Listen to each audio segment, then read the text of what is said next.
Hello again. We'd like to get started because we have an important panel that we've assembled here to talk about school diversity reform. Before we do that, though, I would like to acknowledge a few elected officials and their representatives in the room. So we're pleased to have Councilmember Peter Cruz's office, Assemblywoman Lily Rosick, Congresswoman Nydia Velasquez, the Mayor's Office of Community Affairs, and Senator Kirsten Gillibrand's office here today. Thank you so much for your support and for attending. So it is my pleasure to introduce our first panel discussion on school diversity reform. The city administration's proposed changes in the admissions process at New York's 8 specialized high schools have obviously been incredibly controversial both in process and in substance. Today we will delve into this difficult issue, but also discuss more broadly how to create greater diversity and more opportunity for all students to succeed in New York City's public schools. We've invited individuals with differing points of view on the SHSAT, Specialized High School Achievement Test, to participate in this panel conversation. It's clear the path to improving our schools must extend well beyond a handful of high schools that represent about 6% of the system and serve only 16,000 students. We asked Adam Lubinsky, managing partner of WXY Studio, to moderate today's panel. Adam was the facilitator of the Middle School Diversity Working Group in Brooklyn's District 15, which includes neighborhoods like Sunset Park, Red Hook, and Park Slope. Having led this process, which resulted in a comprehensive diversity plan, Adam is uniquely qualified to help us work through some of these issues today. In Brooklyn, he helped guide productive conversations in large public meetings and smaller stakeholder sessions with students, parents, teachers, administrators, and community leaders. I'll now turn it over to Adam. Thank you, Jennifer, and thank you everyone for being here today. I'm very pleased to be here. This is an important topic for the city, and it requires a lot of good thinking and a lot of sensitivity and creativity. So I want to introduce our panelists here today. We'll have a discussion for about 40 minutes, and then we're leaving quite a bit of time for questions and answers as well, another 45 minutes for that. So directly to my left, we have David Lee. David is the founder of Education EDU, a group which is committed to defending the SHSAT and the current specialized high school admissions process. He is the education chair of the Chinese American Citizens Alliance of Greater New York and sits on the board of the Brooklyn Tech Alumni Association. And we have, to David's left, pouring water, we have Josh Wallen.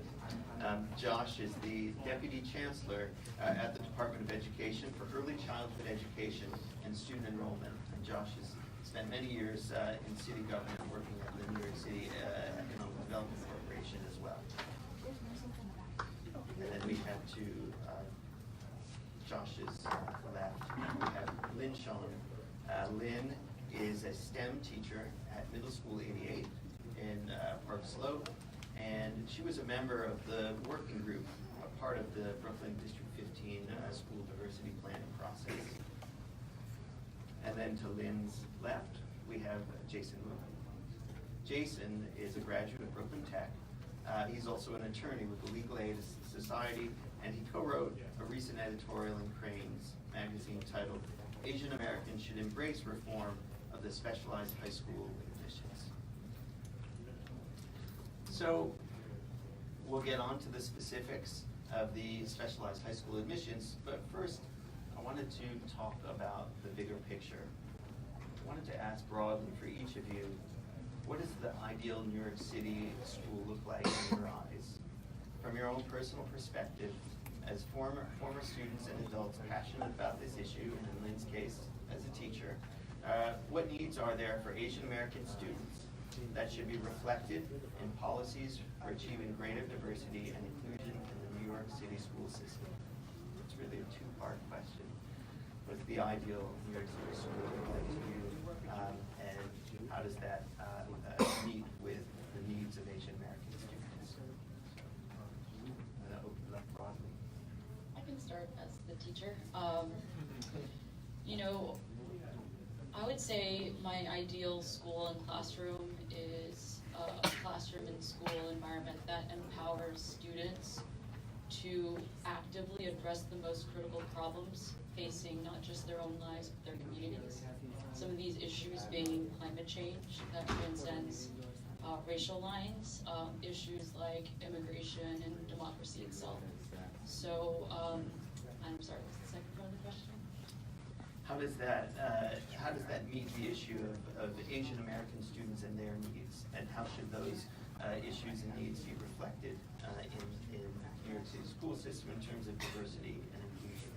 So as a teacher at a very diverse Title I school in District 15, I have the honor of seeing the impact of diversity and how it really builds critical thinkers and problem solvers, and really seeing this interplay between teachers, students, and the community, this feedback loop, and that the responsiveness between and among teachers, students, and the community is what really elevates quality, in my opinion, and addressing the problems that we're facing. And so what does this mean for the Asian American community is that we're actually addressing the needs of our community as Asian Americans, but also these issues that on a different scale impact our whole society. Jason, do you want to respond? Two parts. Sure. So I think desegregation and integration has to be part of the answer, given the reality that we live in and the way in which privilege and vulnerability is concentrated at different schools. But I also want to question what that means in terms of idealizing schools based on their proximity to whiteness. That good schools can only exist if white students are there, or good schools can only exist if we have people of a higher socioeconomic status. So I think it's important.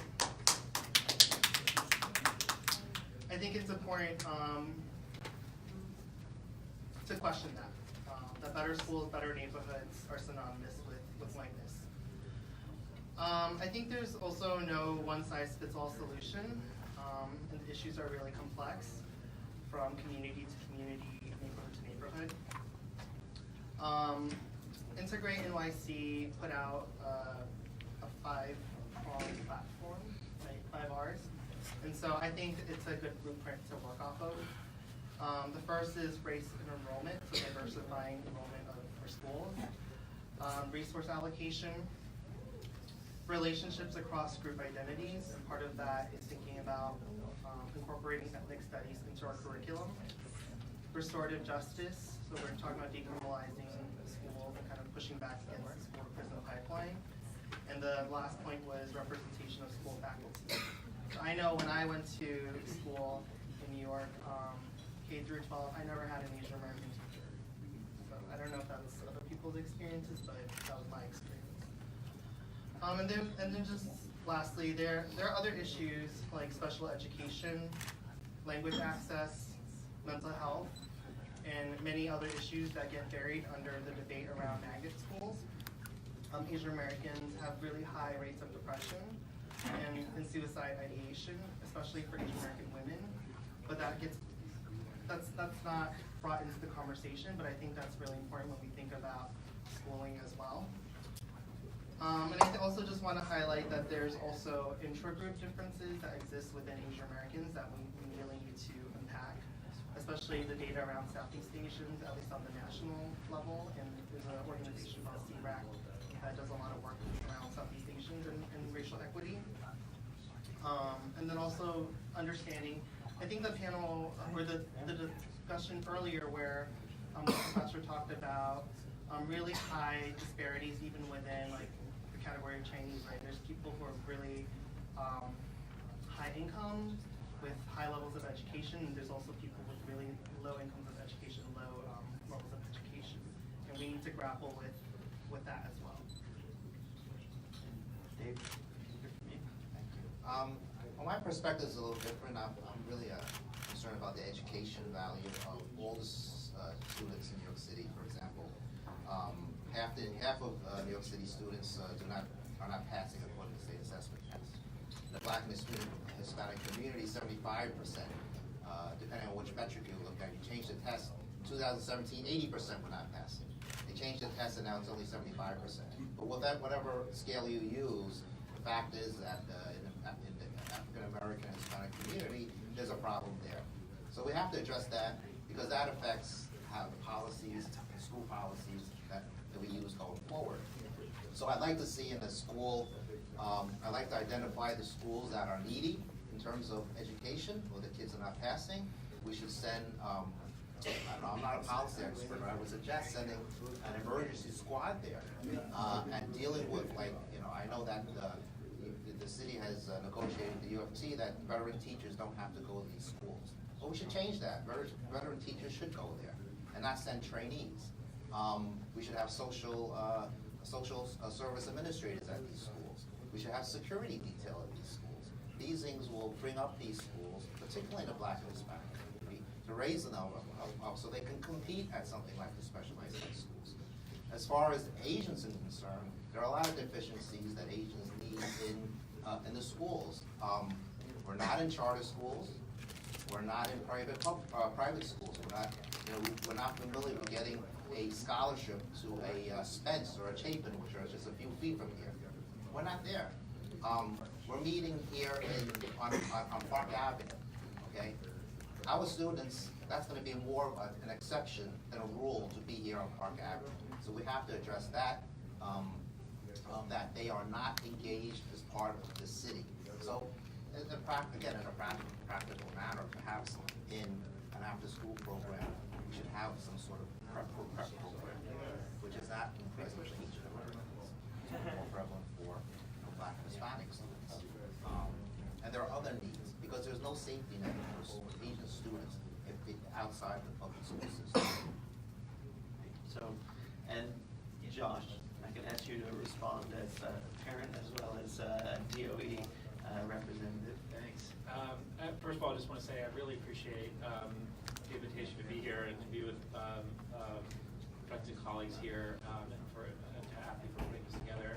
I think we have, at the Department of Education, we have provisional answers to these sorts of questions, but I think our chancellor and our mayor constantly remind us that we want to have a constant dialogue with empowered families and community partners to try to learn from what all of us bring to these conversations, our visions for what quality schools and quality school systems look like. And I think some of the work that we did in District 15 spoke to that, our desire to sort of plan with communities to make improvements in our schools. I'll just say from a systems level, we do have a vision for investing and improving our system. The mayor and chancellor call it equity and excellence for all, and that includes a few different things. You may have heard about our investments in early education, in high-quality pre-K and now 3K for all students, and ensuring that every student is reading on grade level by the end of second grade, that all students are successfully completing algebra by the end of ninth grade, computer science for all, making sure that high-quality advanced placement classes are available to every high school student on their campus, and to create college-going cultures at each of our middle and high schools through our College Access for All programs. We have invested hundreds of millions of dollars in bringing up the level of funding to our schools under this administration, and we still have so much more work to do. I think our vision is that in every school, each student has the supports and tools they need to fulfill their potential. I think we know that school desegregation and integration are vital parts of that, which is why it is part of the Equity and Excellence for All plan. And we're really open to some of the suggestions that I've already heard up here about ways that we can do even better. Yeah, and I think before we get into the heart of the SHSAT discussion, listening to all of you, it's clear that many of the issues that you raised, they transcend what has become quite a narrow focus on SATs in terms of thinking about global issues and climate change challenges, resource allocation, and thinking about quality of schools where there have been a lot of struggles. So I think it's important for all of us to remember that as we get into the SHSAT discussion. discussion that it's really about how do we continue to address these larger challenges. In that light, I want to turn to this question of SHSATs. In June, the mayor proposed phasing out the SHSAT over a 3-year period, replacing it with an admissions system lineup of grades and test scores. The top 7% of students from each middle school would be offered seats in specialized high schools. So I want to turn first to you, David, because you've been an outspoken critic of this proposal, and really get you to explain some of your main reasons for why you oppose the plan. Thank you. Well, I'd like to update, kind of just answer what you said there about the proposal. Yes, there is a proposal in the state legislature that would limit the number of students from a middle school to 7% eventually. You may not realize that in March, the 20% discovery program will kick in. You don't realize that, but that means that the kids who took the test already in November, come in March, there'll be 20% less seats for those who would qualify otherwise on the last year's plan. So in fact, the proposal is already in effect. And how that works, if you're not familiar with it, there'll be 20% less seats in each high school. They'll go down past the lowest cutoff score, and then go down to where you find an economic needs index, that's what you call it. Schools that are economically needy, and choose those students to fill those 20% seats in, let's say, Stuyvesant. So the end result will be you'll have a school like Stuyvesant will have very high achieving students, and a pool that is not as high, but there'll be a big gap between their achievement. And I think the school will be challenged at that point to take care of those students. And the most objectionable thing to that, to me, as a civil rights advocate, is that it appears, and we'll know this in March, it appears that it will be skipping over a number of Asian students who would otherwise be known as disadvantaged. We'll talk about that at some point. So that's just the basis of what's happening now. To get to the real question of why we're disappointed, or the community is disappointed in what's happened, is that it appears the way it was rolled out. Right? We all know how it was rolled out.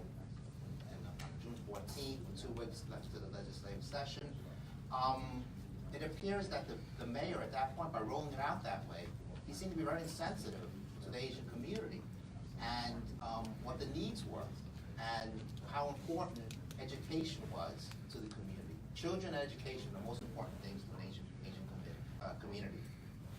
And it seems like they just weren't sensitive to the fact that 1,000 seats were going to be cut out of the specialized high schools, and a majority of them would have been Asian American. Now, I don't care if they were rich Asian American, crazy rich Asian Americans, or poor education Asian Americans. The fact that you're basing this on race is very objectionable to me. And then on top of that, I'm sorry to go on like this, but on top of that, the chancellor said that the Asians don't own the specialized high schools, that taxpayers own the specialized high schools, as if we were not taxpayers. That New York City owns the specialized high schools. And he doubled down that, yes, you do not own the specialized high schools. And if you're offended, well, that's because you choose to be offended. So these are the optics that the Asian community felt. On top of that, we felt that there should have been more community engagement. So far, that still has not happened. I'm talking about the thousands of protesters who came out to protest several times, and even in the rain, it was drenched to my socks. So let's give Josh a chance to respond, and then I want to hear from Jason, who wrote an editorial essentially in support of the concept. Thanks, and thanks for your comments. And look, I think there has and will continue to be a robust debate about this. I think the good news is that we all, I believe we share the same goal, which is to find the fairest way to ensure that our most talented, hardworking students are given the option of attending these prestigious schools. We believe that we have found a better, fairer way of making those I'll go substance for a minute, and then about a little bit about process, and then I'll stop talking. We'll get, because I want to get to questions and answers too. We believe that a single exam is just not the best indicator of student potential, and it turns out that New York City is the only district in the country that makes the decisions about their specialized high schools in this way, because there are better ways of doing it. We believe that if we have a better, fairer way of doing it, we will find that the students that get offers better reflect the diversity of New York City and represent New York City. And so what is the issue that we're trying to solve? What we're getting at is that right now, 50% of the offers to the specialized high schools come from just 4% of New York City's middle schools. And low-income students make up 75% of our high school population, but only 40% of those offers seat in specialized high school.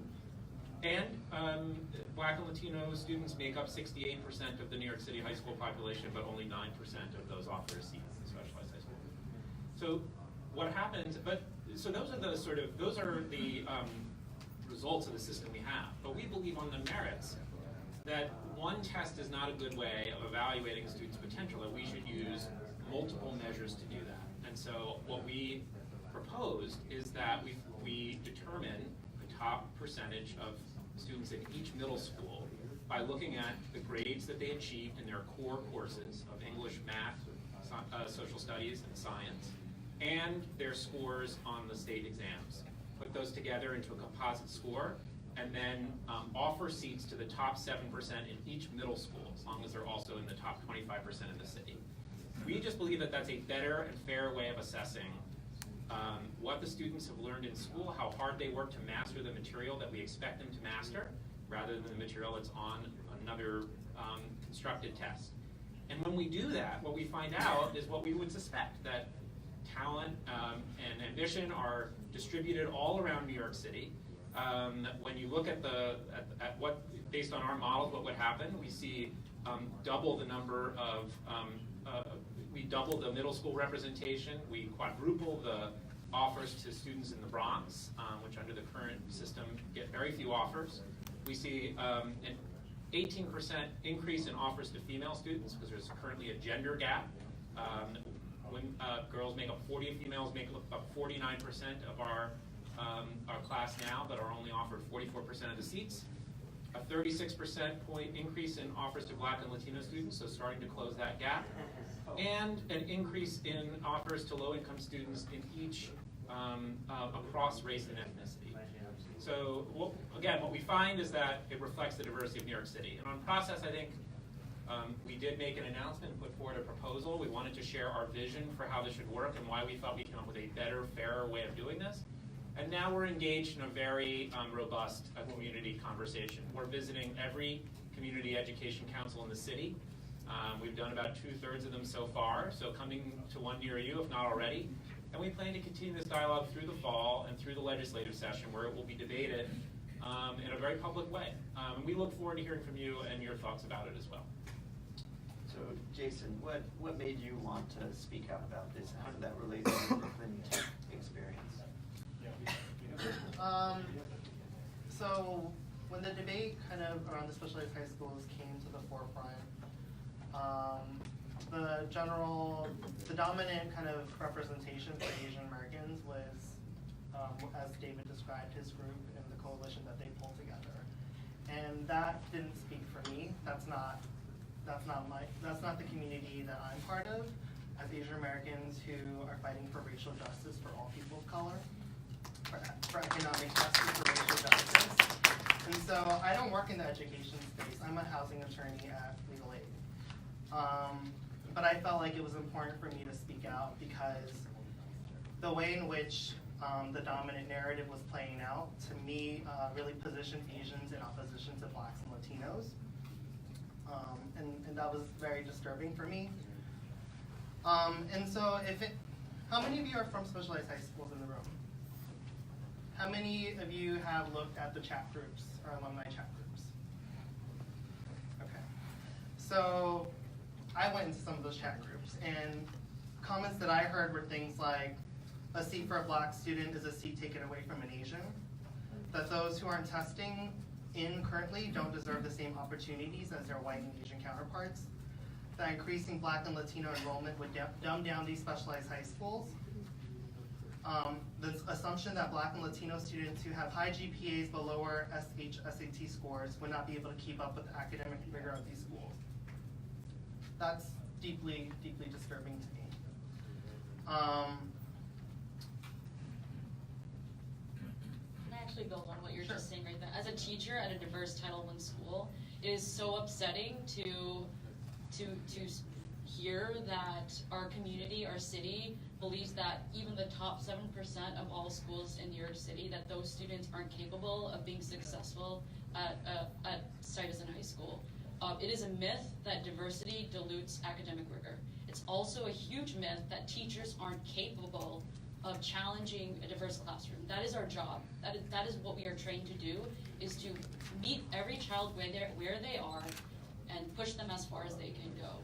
So I think using state test scores as evidence that students aren't capable or ready is problematic, because the tests themselves are oppressive and not designed for all communities of color, including Asian Americans. So, Lynn, I want to pick up with you. Why did you decide to participate in the District 15 middle school diversity planning process? And what did you get out of that process? I decided to be part of this because I see diversity as a true gain. We keep hearing about the seats lost, Asian Americans losing X number of seats, but what is to be gained from this? And it's for someone who is servicing a large, diverse population, it's easier for me to see that, and I acknowledge that. But the research also really supports that diverse classrooms push critical thinking, collaboration, leadership. There are decades of research since Brown versus Board that integrated schools services everyone. It does a disservice to separate children. Can you provide a little bit of context on the District 15 working group? Oh, yeah, What it sure. was? So, No, I was supposed to do that. It'll be better coming from you. Sure.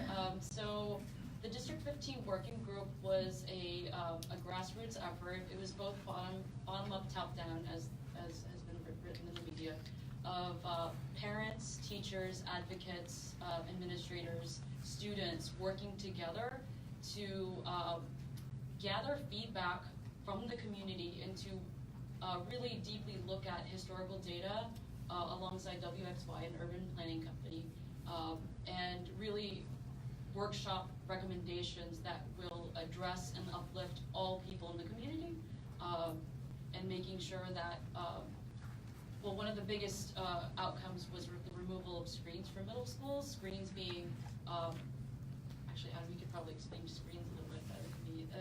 Well, I mean, in essence, in District 15, students and parents are choosing their schools, they rank them, but at the same time, up until this year, those schools have also been choosing their students, and so that choice sort of works both ways, and schools have been using what have been called screens that can include things like absences and lateness, test scores, grades, other selection criteria such as that. And certainly what the data was showing was that there was a lot of other kind of selecting going on as part of that screening process, in such a ways that you had schools that were becoming much more white and much more higher income over time when that was brought into play. So we organized 4 public workshops and really did a lot of community outreach and gathered feedback and refined our recommendations, and by the 4th public workshop we presented them, and we felt that the community was overall very happy with the outcomes. I'll just add one sentence to that, which is this was a learning experience for us as a department as well, because this was a case where, this is a long sentence, where this working group, usually the DOE presents a plan, and then the whatever group we're presenting to offers an opinion. In this case, the group came up with the plan and presented it to the mayor and chancellor, and they approved that plan. And that to us was a very powerful example of a different way of going about this work that we hope to do more of over time.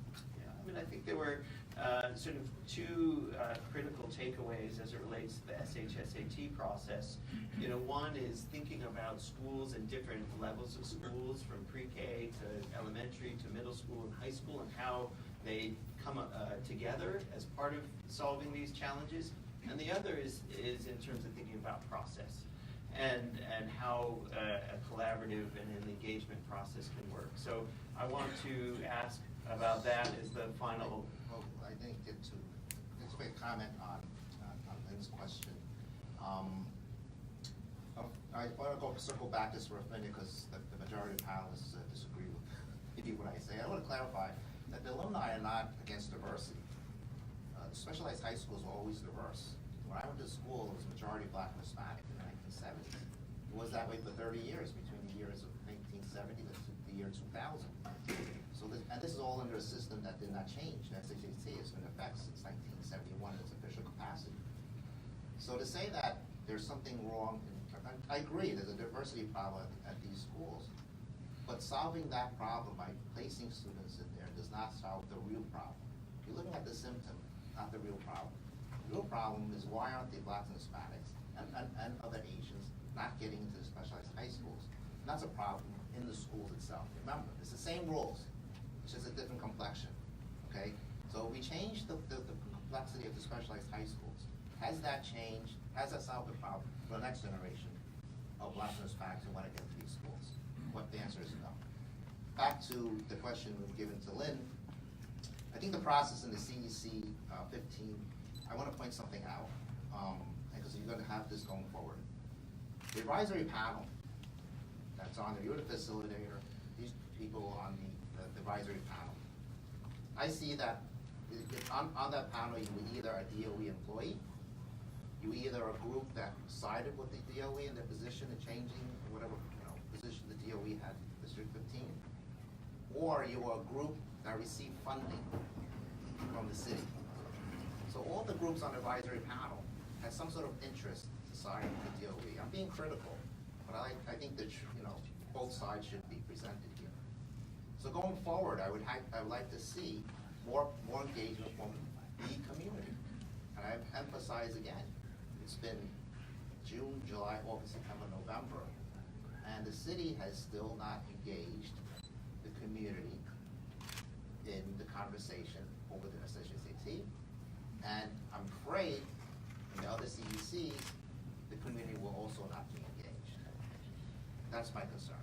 I want to respond to, whether or not all the voices were included in that room, and I would have to disagree with you that we really went out into the community and actually responded to the fact that those workshops that we put together were mostly Park Slope, and we actually did something about that and put on additional workshops to gather feedback from underrepresented communities in our district. I also, circling back to what you said at the very beginning of, why are these children not getting into these schools? That's the issue. I think the issue is that the system is oppressive and it's unjust, and that we have to dismantle it in order to empower Black and Hispanic communities to close that opportunity gap. I'm against the phrase achievement gap, because it's only a product of an opportunity gap, and it puts the onus on communities of color as if they're doing something wrong, when as a public, we are not addressing the needs of Black and Hispanics in New York City. We're going to pause here and turn to the Q&A. So I want to invite up Tessie really quick. Hi, everyone. Hi, everyone. My name is Tasfia Rahman, and I am a policy coordinator at Coalition for Asian American Children and Families. And we had recently released our education policy brief, overemphasizing a test and oversimplifying our children. And a lot of this came in response. We worked in the past few months with community organizations, teachers, students, alums from specialized high school, parents, to really,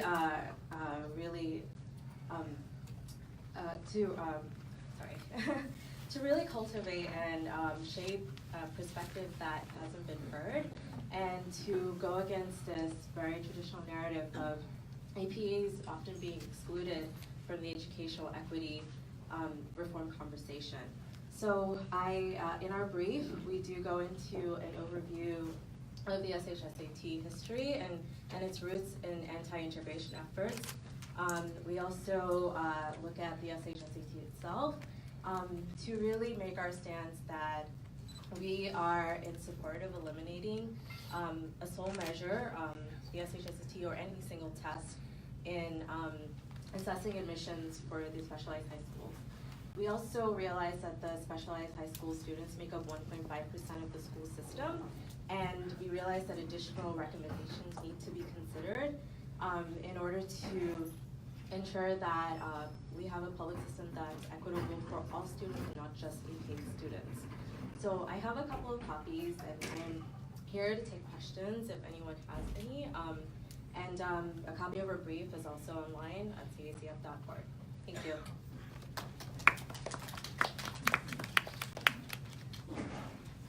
So if we can just get questions with a show of hands, and we've got someone going around with a microphone. This is the first hand I saw here. So that's someone there, and then through the back.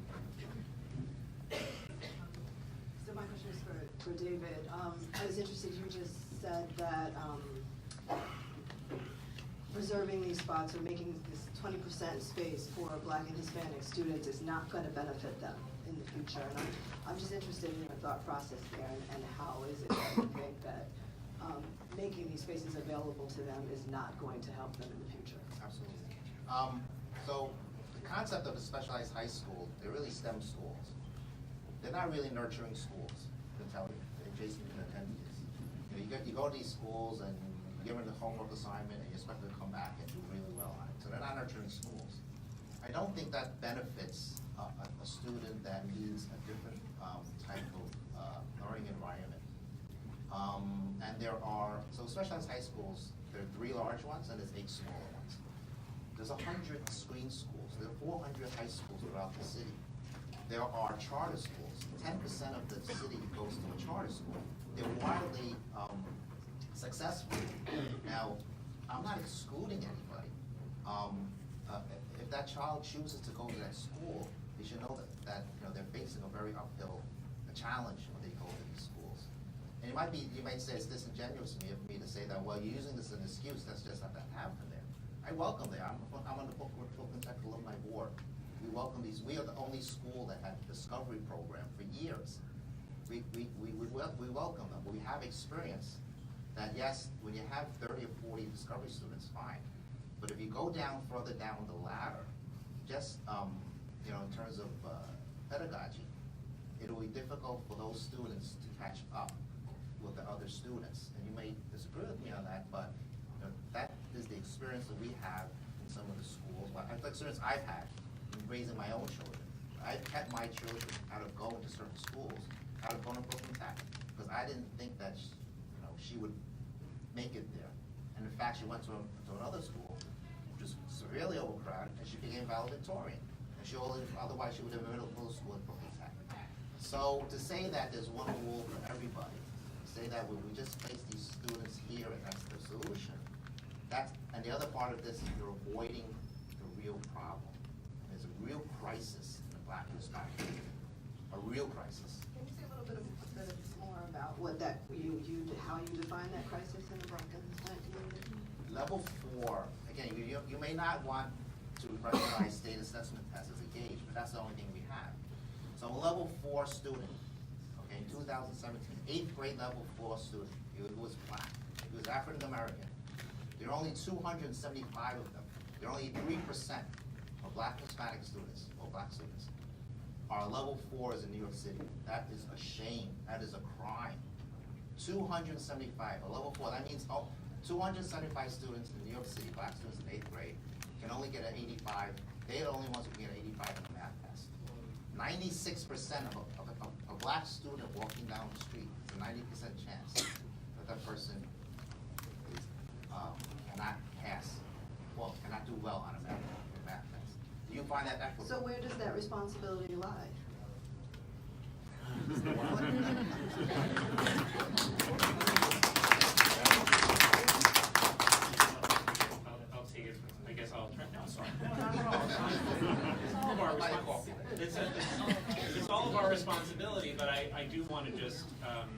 want to jump in with a little bit of information I think is really important.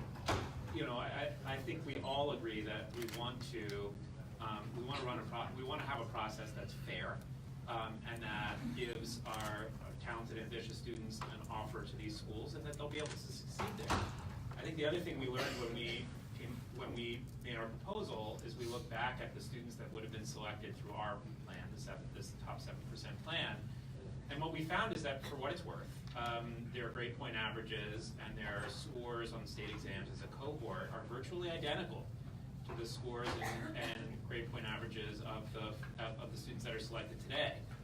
The difference is that they represent geographically, linguistically, racially, economically, the diversity of New York City in a much more complete way than the students that are selected today. I think that what we believe, and I think educators around the system usually nod when I say this, is that if you've gotten to be one of the top 7% in your middle school, based on the way we're measuring it, you are an incredibly hardworking, ambitious, talented, driven student who, if you want to attend a specialized high school, and let's just keep in mind, they would just be eligible for an offer, they have to choose to go. And I think that you're going to find students that want this kind of environment and that STEM education. You're going to find students that can succeed, and you're going to find students that can succeed from all over New York City. And that, when we have a better, fairer way of doing it, I think that's the result that we'll see. As for, look, I want to also jump in and just say that we also agree, and the Chancellor and Mayor are the first to say, that there are still inequities in our education system that cut across the city that we are making big investments to try to fix, working hard to try to fix. We'll only get there in partnership with every community around New York City. When we've made big moves to try to address that, whether that's pre-K or universal literacy or AP for all, it's always taken partnership with every community around New York City to make it happen, and that will be true. And these conversations are super important as well to help us get better at what we do. Let's get another question. So I think Can I just quickly make a point? we want to get as many questions as possible. Sorry. So I think, like, to the point around community engagement, where are we seeing Asian Americans really mobilizing? And I'm concerned that the mobilization happens around kind of the Asian right wing. The fact that the plaintiff for the Harvard lawsuit is an Asian American, to dismantle race-based affirmative action, I think that's extremely problematic. And I think we can say, oh, we all care about race equity, we care about what's happening with Black and brown communities, but where is the community engagement of the protesters who don't want reform with Black and brown communities? You can't just point the finger at the city and say they're not speaking to us. And so I think the only way we can move forward is if we are working in partnership with Black and brown communities, fighting for all of our students, for all of our young people.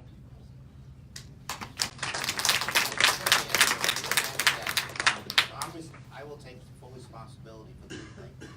Number one, implementing $15 million for test prep programs in underrepresented communities, not Asian communities.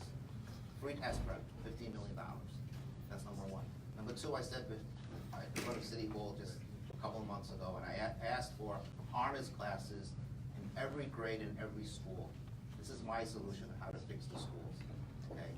The Asian community is only 20% of that. This will benefit, my intention was to benefit the Black and brown community, because that's what the pipeline is. So what is the Asian community doing to help the Black and brown community? That's what they're doing, giving them resources. I'm advocating for them. Just a quick comment and a question for the 3 Asian Americans on the panel. I wanted to push back on the fact that Black and brown schools need more security, need more policing. They're already over-policed. They already feel like jails. And every study, majority of studies have shown that this has a negative impact on the students. My question is, what's our role as Asian Americans, the majority of us who were able to come to this country, able to vote, able to buy property because of the struggles of the African American civil rights movement, in dismantling this white supremacist history of the nation that has undermined the Hispanic and African American communities? What are we willing to do, and what are the sacrifices are we willing to make in order to ensure that that history doesn't repeat itself and we're not contributing to the system?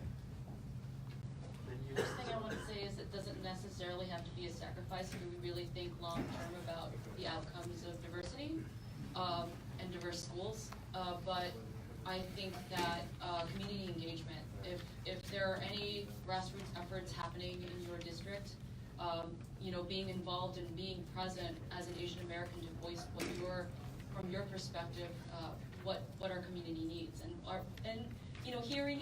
going out to hear out what other people in the community, what their needs are. And one thing that changed me through this process is really being in the room with diverse perspectives. On the other side, we were not a homogenous group. Our working group was very diverse.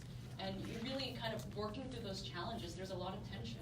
And that is a growing experience in itself. So whatever the process is, the process should mirror the values that we're working towards. And I saw, there was sorry, Jason, you wanted to add to that? So And I'll then say, I just want to make sure it was the hand at the end of the aisle here. Yes. Go ahead. okay, so I would agree with David that these issues are bigger than the socialized high school exam. I think we have to deal with racial and economic justice more broadly. And so when we're talking about gentrification in New York City, when we're talking about housing insecurity, I want to see these thousands of Chinese protesters show up for the rent renewal laws in lobbying in Albany next year. I want to see them fighting against mass incarceration and over-policing. I want to see them fighting for a community rezoning plan for Chinatown. And so that's what I want to see. And I think we can do that in partnership with Black and Brown communities. Joanne, Asian American Federation. My question is for Josh. Nice to see you again. Good to see you. My question would be, have you guys considered the fact that a lot of Black and Brown children tend to be recruited to go to the private schools? So what are some of the factors that go into, there are a lot of different programs that feed into some of the prep school system. So what's the process for that? And so has that been a consideration? The other question I have is, while we look at the top 8 schools and we understand the reform, what's being done from the bottom up? I think that's, like, we have UPK, but as we understand, there are only a handful of middle schools that really actually feed into these top schools. So how are we diversifying those resources to make sure that more than 6 or 16 or whatever the number that we're using is? How do we figure out how to diversify that? And finally, what is the community engagement process? Because I will say, that I did have a lot of pushback with City Hall, right? And my anger was the fact that I got a call the day before the announcement was made to say, by the way, this is going to happen, right? And so this is not anything that anybody has not heard before, and this is something that I've also said to you, that, part of this is, we were here to look at some of the statistics earlier, and I think we talk about Asian American community and figuring out, like, how do we fit in, but it's the fact that when these announcements that happen, and when the mayor made the announcement about who goes to these schools, he talks about diversity, but he doesn't address the fact that there is diversity in those schools, and those diversity, that diversity is called Asian American, and we all believe in diversifying these schools, but, I want to make sure you come to your question. Absolutely. So what about the private schools? Also, the question has been, what about the screen high schools? Because if we are moving away from the specialized high schools and we're doing the screen high schools where they have like the tests and the interviews, right? Those schools are predominantly white. So how do we just diversify that? So I have lots of questions, and I've thrown all of these questions to City Hall, and I have yet to get an answer. Gotcha. Well, thanks for that. Yeah, thank you. So obviously I won't be able to get full answers to all of it, but I will say we tried to consider all different factors, including what else might be attracting our most talented students to choose other options besides the public school system. We believe that having a better, fairer process for selection to these schools will help retain our most talented students or give them more choices, and we hope that they'll choose us. I think your second question was about, as you put it, bottom up, and meaning what are we doing to improve other parts of our schools to achieve equity and excellence for all. And I won't go through the list again, but I think what I would say is happy to talk with you more and others more about the really comprehensive investments that this administration has made at each grade level to try to improve schools to increase opportunities for all students in all communities. You asked about the process and what our community engagement process is. I think that we are trying to engage many different groups on this topic, including, as I said, each CEC, and we're also happy to take other suggestions for other audiences that we should engage. We've participated in many discussions like this one and are doing it all across the city as we approach the legislative session in January. And the fourth question, I can't remember. So screened high schools. So I think that it's part of this broader conversation that the city is having. We have a citywide school diversity advisory group that has held town halls in each borough that is asking a series of thoughtful questions about how we can integrate schools at each level. And they are asking communities about screened high schools. Again, we're not doing away with screens in specialized high schools. We're coming up with what we think is a better, fairer way of doing it. But I think it's fair to ask, what are the results of the systems that we have now? Are they improving equity and excellence in schools? Or are they having outcomes that we don't feel are equitable or excellent? And those are the questions that this citywide group is helping us ask in collaboration with groups around the city. And we will have more answers in the early part of next year when they make their recommendations. I see a hand here. So I wanted to comment about this whole perception of somehow Black and Hispanic students will have a hard time excelling or doing well or having the ability to achieve in these schools. And I read an interesting statistic that years ago there was a higher percentage of Black and Hispanics in the specialized high schools than today. And I think a lot of it is because there was a critique of getting rid of tracking and getting rid of specialized or gifted programs, so there are no feeders and there are no programs at the state, at the local levels in the communities. And I'm a product of the public school system, as are my children and my grandchildren. And I'm proud of having been a product of the public school system. I went to City College, and I thought that a lot of us benefited from the civil rights movement. And I think we fought for Asian American Studies programs at City College. And we did it because we got support from Black and Hispanic students in those programs. And AFI, as a founder of AFI, we got our start because we got support from Black and Hispanic construction workers to allow us to, and teach us how to really shape these sites to get jobs. So I think I am really troubled by the fact that Asian Americans are being used as wedges by whites, by people who are privileged, to try to say they're being discriminated against other whites, or so-called other Asian Americans are being discriminated against. I think we're not dealing with the larger issue, which is, since we got rid of the gifted programs and the tracking, what are we doing as a substitute? Now I have to say, I'm a product of that, and so are my children, my grandchildren. But you know what, without that, what else is there? And I think we need to come up with ways that we can find pipeline and programs that will be in every single community that people can benefit and grow from. In addition to all the kids, not just specialized kids. I thank you for that. I wanted to see if there was a question that you wanted to turn Well, my back. question is, what is the school system doing? Because you don't have tracking anymore, you don't have gifted. What are you doing as a substitute? Those are flawed programs. But at least there were ways for people to kind of move on. Now there's nothing. Thanks. We do still have gifted and talented programs with kindergarten testing in testing at age 4. I think that there are some programs like that. I think that what we are trying to do as a system is through these investments that we're making and through the hard work of our teachers and leaders is improve, is make each elementary school an amazing place to learn so that all the kids can succeed. I think that we want to make sure that that kids that are excelling in subjects have the opportunities to keep excelling. So that's the excellence part. And we're also trying to achieve the equity part too by making investments in schools and in parts of the city where we haven't seen as much investment. So we're trying to do both.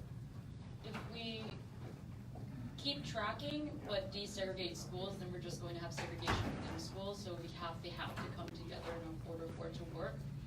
Personally, I'm also a product of a gifted and talented program. I've followed that pipeline all the way to the end, and I've come full circle, and I don't feel like separating students who you know, seem to achieve at a higher level is benefiting them or their peers. I personally teach special education, and I have students of vast levels academically, socio-emotionally. They're coming from very different places, and they are all able to grow and push themselves in a diverse context. And I don't think that a gifted program is a solution to this bigger problem. So I mentioned before about honors classes in every grade in every school, and I want to differentiate between an honors class and a gifted and talented class. A gifted and talented class in districts that are very scarce, you have to take a test to get it. How is that? My idea of an honors class is that where a teacher can say, you know, this student seems to have much potential, they're interested in reading. Let's group that student in that grade, in that school, to another class with other kids with similar. You might call that tracking, but not with testing and not with grades. I'm opposed also to the honors separation, because I think that regardless of whether or not there's a test to separate children, I think that in our society we're working alongside people with very different needs and coming from different angles. If we want to prepare our children for the problems that we're facing right now in the 21st century, then they need to be working alongside students who are coming from very different places in every which way. Right. Those are good concepts, and I'm old enough to know that those processes, as good as they may sound, are not as practical as they may sound. So that it happens, and history will tell us that that's what happened. And to your point, that's what happened to the pipeline to the specialized high schools. We concentrated on the bottom, and we forgot about the top. Now, not everybody has to be elite, but let's be practical that some students, we need some professions that will require a higher STEM program. We need doctors, we need chemists, we need pharmacists. And I think part of what this discussion and that last question illustrates is that, you know, there are really two large parts to this problem. One is about access to schools, and then there's also a big question about what's happening inside the schools once kids are getting there. And I think that applies to different levels of schooling as well. So I think it's really important we brought that into the discussion. I'm going to take the prerogative to break in here because I want to challenge everyone in this room to see what a conference like this would be like 60 years from now. Because 60 years ago, I was on the school board in Harlem. It was the only segregated school board in the city of New York. We went from the Hudson River to the East River, from 106th Street to 137th Street. And I can't tell you what it did for an education major to see the crummy schools that were in our city that were primarily black and Hispanic, a few white, and a few Asian, and a few whatever you want to put in the other category. But we're looking at the wrong thing here, and the challenge that I'm giving you now is that Brown v. Board of Education failed miserably because the housing is segregated. And as long as you have segregated housing with low-income housing that has plaster falling all over, that has 10,000 kids in foster care who have no parents to take care of them and help them with their homework. You have children who are immigrants whose parents don't speak English, and there's nobody at the school to help those children or the parents understand what the homework assignment is. But besides that, you also have the issue of the racism that goes on in the housing and in the UFT. And I hate to tell you what some of us called those initials. It wasn't United Federation of Teachers. But if the teachers are experienced in some of those schools, they can overcome some of the problems. But because there's a clause in the UFT contract, which was there 60 years ago, and we fought against it then, and so the UFT walked out on a bunch of schools. Some of you don't even remember Ocean Hill, Brownsville, and IS 201 and Two Bridges. But you need to feel yourself challenged, not to just accept sitting in this room today and thinking 60 years from now, will the housing be the same? Will the discussion of the high schools be the same? Because if you have children who are in crummy schools in elementary who can't read, I would be happy to think that you could get all the kids reading by second grade. Won't happen with the way the schools are now. You walk into any Harlem school, you walk into Ocean Hill, Brownsville, you walk into the South Bronx, you walk into parts of Brooklyn and Queens, and no matter how good District 15 schools are, that's not the totality of this school system. So I challenge you all sitting here to get a little angry, because, 60 years from now, I would be 147. So you've got to do it. And I challenge that you get a little more than comfortable sitting here intellectually discussing the schools when it's the housing, it's the foster care, it's the jobs, it's the translation. There's lots of things. It's not just the privilege of talking about schools. It's the whole life in New York City. So unless you get angry about the housing and about the segregation and the racism, you'll be doing this 60 years from now, and most of you can do it, because I don't think there's anybody over 60 except for a handful. Hello? Anyway, there's no question, but it's a challenge. Can you do it? And unless you're willing to do it, you might as well go home. Sorry, Joanne.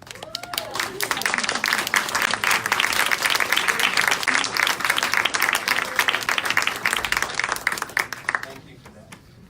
So we've had a number of hands. I don't know where my mic goes, so you've got one there. And then when you're done with that question, I'm going to ask you to come up here, because we've had someone raising there. You can go there first and then come down here.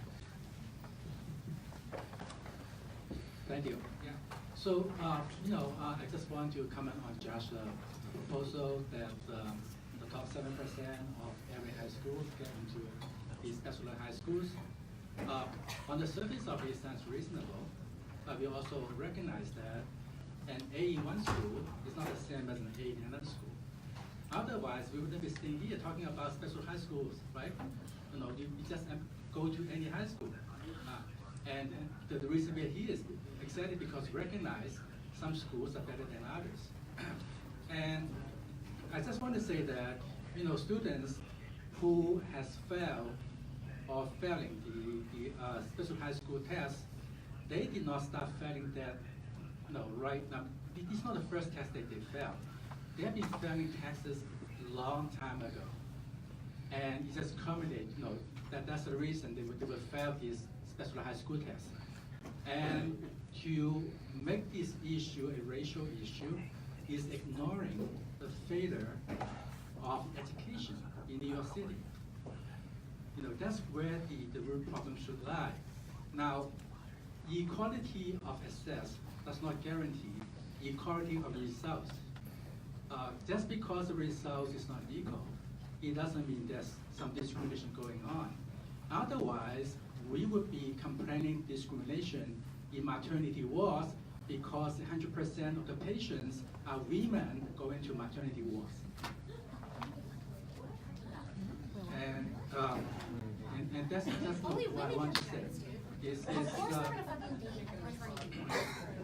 you want to respond?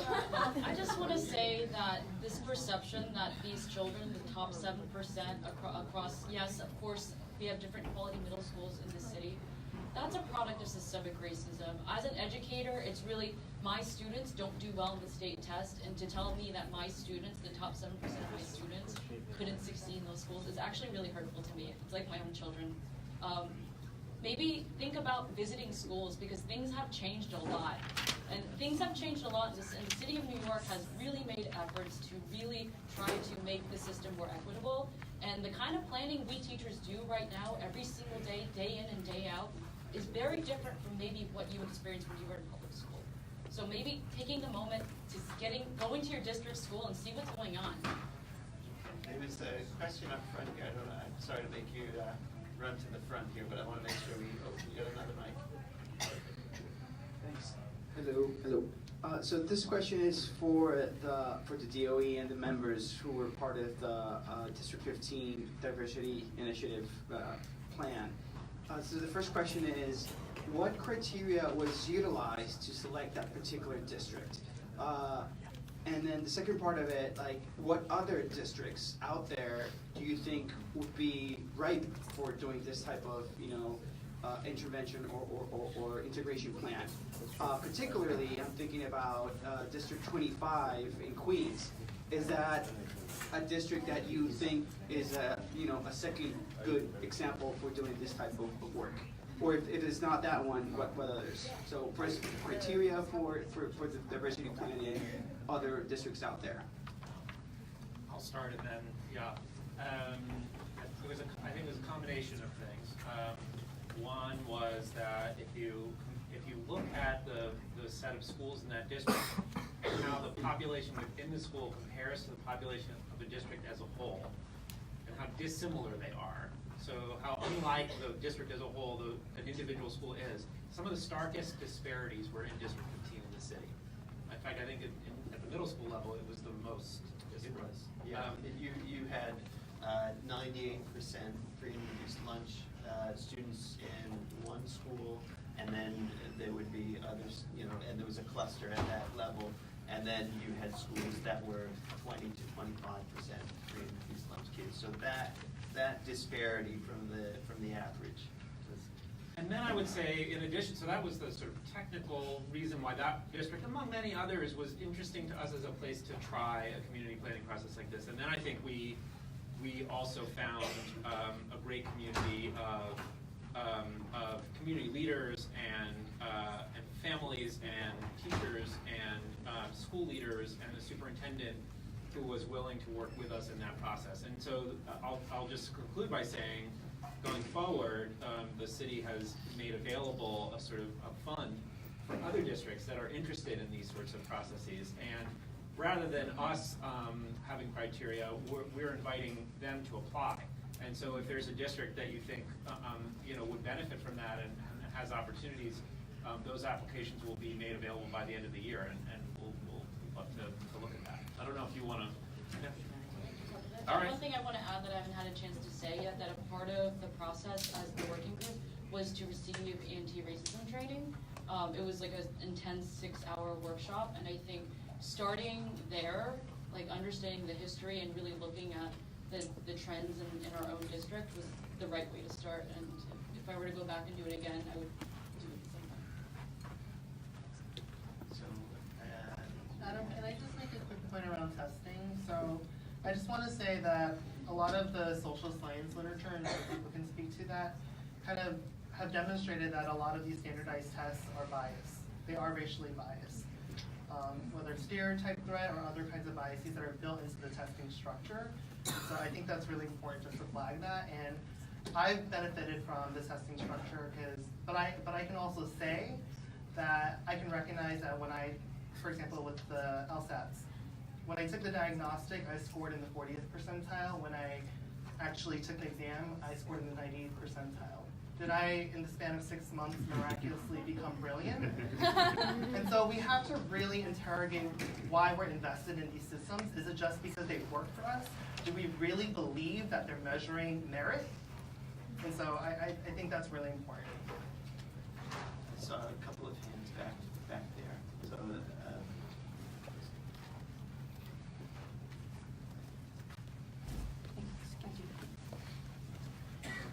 Hello, can you? Okay, I'll actually have questions here for, I guess, all of you, so to make it a little bit easier here. I think that everybody in this room, first of all, agrees that we have a problem in the schools. We have an issue where there is vast sectors of this population that are not getting a proper education so that they can get into the best schools. So I think that everybody agrees here that we want to make sure that the Black and Hispanic school students are going to get the quality education that they deserve, that we need for our society to work best. So I've got a couple of questions over here.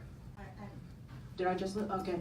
So, and for us Asians, the APIs, we very much believe in education and the availability of education for everybody. So for David, what do you think we as a community can do, maybe beyond supporting the gifted and talented and programs? What can we, this is coming in and out.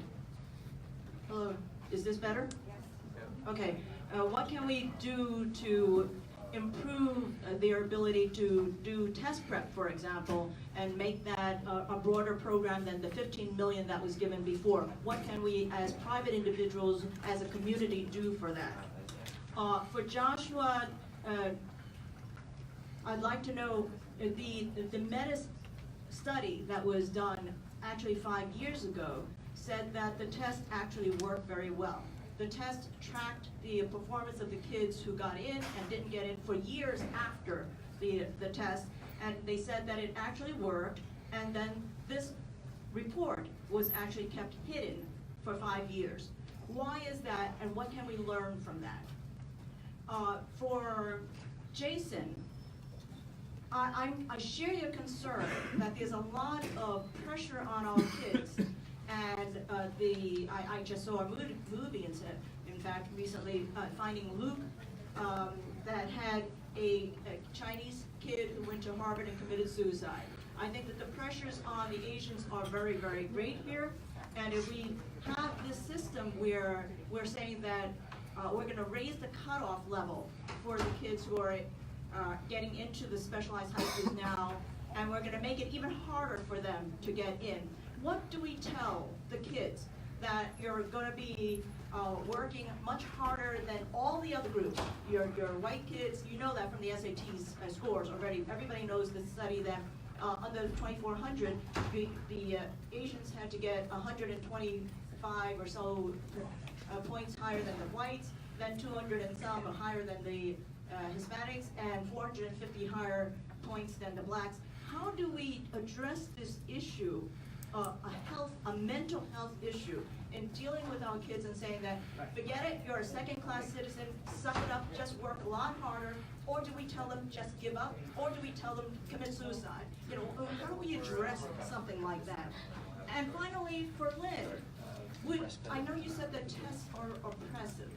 Now, would you go to a doctor who did not take a test, or get into a bus that did not have a driver take a test? Thank you. So that was 4 questions. One for everybody. And we're going to move through these hopefully fairly quickly. Okay, yeah, so, you know, the great debate whether testing is, what's the value of testing, and, you know, of course, personally, who likes tests? Nobody likes tests. But, again, I'm a realist, and it's part of society, so, if it is part of society, I guess we should all be well prepared for that. And that includes those who are not doing it. So, yes, I would propose that, you know, we all go compete on the even playing field. If certain communities don't have the resources to prepare for testing, those resources should certainly be there. And there is the DREAM program, which should be expanded tremendously. Right, that's for disadvantaged students, and it's for it starts in 6th grade, and it goes to the summer program. And even if it's not just for the SHSAT, it should be there for everybody. So I think in equality, we should have those resources. Thanks. My question was about a study that was done that we put out when asked, that showed that students that do well in the specialized high school exam went on to do well in high school. We weren't surprised by that result. What it didn't show, and what we believe, is that there's a better and fairer way of selecting really talented students that will do well in the specialized high schools that represent and reflect New York City better. And the study didn't say that would work or wouldn't work. It just said the specialized high school exam, when kids who do well in high school. No surprise there.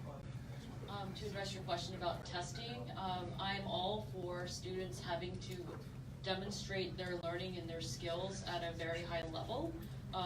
What many educators like myself are doing now we're doing performance-based tasks, where the actual task that students must show mastery of reflects skills that they actually need to be successful in the 21st century. So for example, my students might develop a model of redesigning our school building that's resilient to climate change, and then present that to elected officials.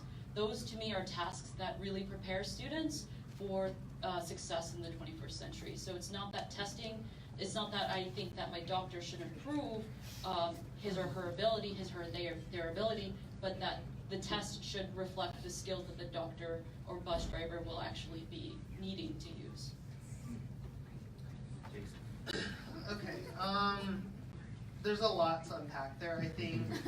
In terms of the affirmative action piece, I think it's a fallacy to say that Asians are losing seats to Blacks and Latinos, and Goodwin Liu, who's the California Supreme Court Justice, calls it the causation fallacy. And an analogy to that would be the handicap spot in the parking lot. Everyone thinks that if that spot wasn't handicapped, they would have access to it. And the reality is that statistically none of them would, right? And so I think it's really important that we're not pitting ourselves against Blacks and Latinos, where some of those students maybe are benefiting from an affirmative action program at Harvard. When the real kind of issue is white students who are benefiting from legacy admissions and other kind of programs that advantage white privilege, right? The other point is most Asian students are not attending specialized high schools. That's a point that Tasvia made earlier and that other people made. And so the point isn't just around how do we get a seat at the table, but how do we build more tables, how do we build more chairs, how do we do that in solidarity with Black and brown communities, because we are in it together. And so the last point is around like defining success for our kids. I was pressured to do the pre-med track at Brooklyn Tech. I ended up majoring in biology and then quitting that and forming my own major in ethnic studies when I went to Vassar College. And then I went to law school and specialized in critical race studies, and now I'm a social justice lawyer. And I feel very successful, and I wish we had more people in our community that affirm Asian Americans to go into social justice, to go into public service.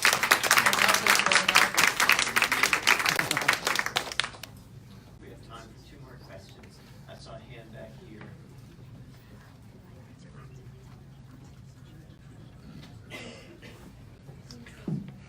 Hi, I have 2 questions in my personal capacity. Number 1 is, if the basis of what some of you are saying is that there are more students who qualify for the specialized high schools than there are seats, where does the expansion of specialized high schools fit into the discussion, into the big picture? That's question number 1. And question number 2, and both of these kind of actually goes along with Jason's points just now, is that these existing specialized high schools focus on STEM. Where are the specialized high schools that focus on the arts and humanities and that could leverage diversity and develop that, rather than STEM, which kind of requires a level of assimilation, let's say linguistically? I'll answer the first question quickly, just from the department's perspective. So when the mayor and chancellor announced this plan, the mayor asked the chancellor to sort of consider how to make sure that there were enough high-quality seats for all of the talented students. And we want to think that through with the communities that we're talking to now. I will say, though, that it is interesting that New York City has far more screened high school seats than any other city in the country.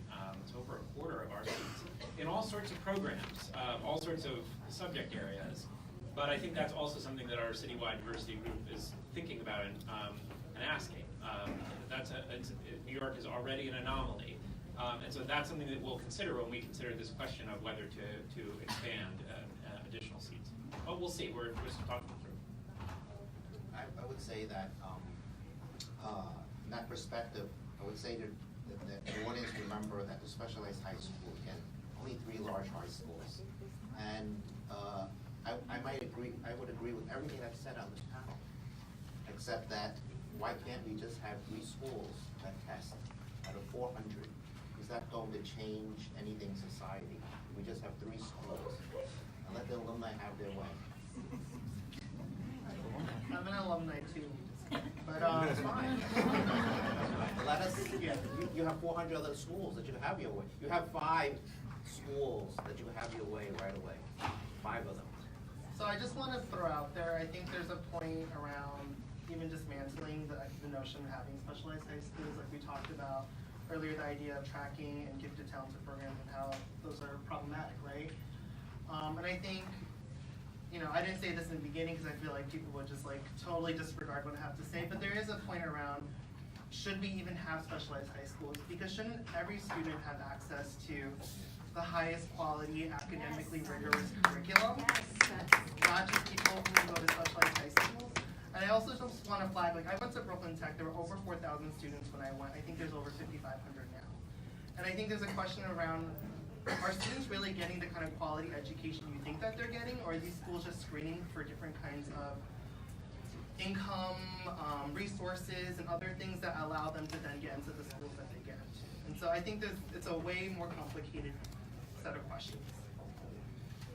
I think we have 1 minute and time for one more question. Back there. So this isn't a question, but it's something that I feel that is always get lost in this conversation, and I think it actually ties back into what Frank and Joanne mentioned earlier in the report. So for a lot of non-English speaking parents who are new immigrants in America, what I do on Saturday is we go to a tutoring place, and because they don't speak English, they cannot help their children with homework. So on weekends, they pay to go to a tutoring to have tutors help them with their homework. And these are struggling, working poor parents, and they scrimp and they save and they go to this tutoring. And I think what gets lost in this conversation is that no matter what happens with the test or however it's changed, we, the community, work hard with the kids, and it's a source of pride. And that they are able to do however they do on the test, and it's because they've worked hard. So not trying to take away from other communities, but that piece of the conversation, I never hear it get brought up. And that is something that we should encourage our children. I think that's a great way to end with a focus on the audience. And we've had so many great questions and challenges from the audience, so thank you very much. And I want to thank the panelists here too. That was a remarkable session, and I learned a lot, and I hope you all did as well.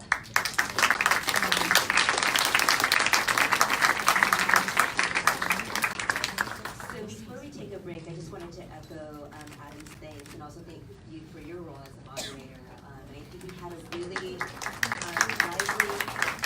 and nuanced conversation about a very complex set of issues. But I think I heard a lot of agreement about an interest in taking a systems approach to thinking about how to increase diversity. And that I think for me, even personally, in some ways where I had a perception that people were advocating for their narrow self-interest, that was in fact not the case. So I learned a lot from this conversation. And so I thank the panel and also for all of you in participating and making it really rich. And so I just wanted to take a moment to say that we will be sending all of you a survey after the conference. You'll probably be receiving it next week, where we do want to invite all of you who are interested in participating further in this conversation to express that interest. I heard from Josh that there's a real commitment from the Department of Education to engage the community in this conversation. And I think there is an invitation, David, for us to think about how we can make sure that it is representative in the way that you envision it. So in order for that to happen, you need to express that interest and really participate. And I think there's a lot of openings to do that. So thank you.